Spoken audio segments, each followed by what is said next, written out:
The efforts that we have deployed in the framework of the Nairobi process have indeed yielded positive results. Amani ipatikane, haitapatikana kutoka wengine, itatokana kwenu nyinyi wenyewe. I met His Excellency the President. I looked at him in the eye and I told him, Mr. President, you have started a very important process in EAC. I would want you to continue that process. And he told me he was ready to do it.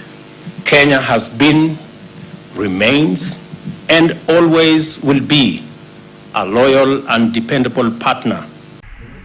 Na mpenzi mtazamaji, karibu sana katika channel yetu hii ya Ama ya TV, ambapo tunakufahamisha taarifa kwa kina kama inavyoweza kuchimbuka. Kwa sasa siku ya leo, Rais Uhuru Muigai Kenyatta ameweza kuzungumza katika conference ambayo ni ya Horn of Africa, pale ambapo ameweza kuzungumza wakati anafanya upatanisho, huku akimuomba Rais William Ruto kuweza kukaa chini na kufanya mazungumzo, kwa sababu amani haiwezi patikana kwa watu wengine, na uwezi kuwa ukitembea upande wa nje huku ukihubiri amani, ila hali katika taifa lako au eneo lako ambalo umeweza kutoka hakuna amani ambayo inaonekana katika eneo hilo. Kwa mara ya kwanza Rais Uhuru Kenyatta ameweza kuonekana akiwa katika vikao pamoja na Rais William Ruto, kitu ambacho hakijawahi kuonekana, hata vile aliweza kususia tu hafla ile ambayo ilionekana upande ule mwingine ule baada ya kuapishwa kwa rais. Hawajaionekana wakiwa wamekaa pamoja, lakini katika jumuiya hii ndipo Rais William Ruto ameweza kuonekana wakitangamana pamoja,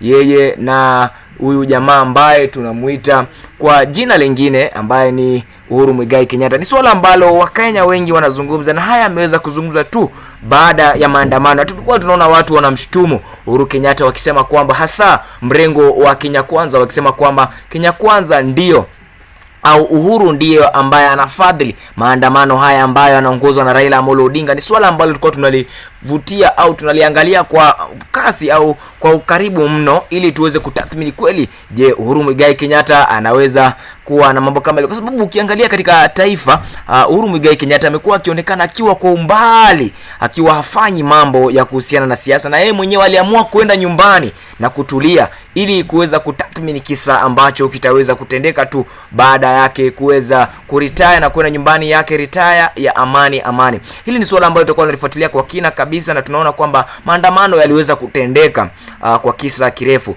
Na ni hayo tu kwa sasa, pengine mpaka wakati mwingine. Zidi kusubscribe, kulike, kushare na kucomment ili tuweze kukupatia uhondo kila wakati.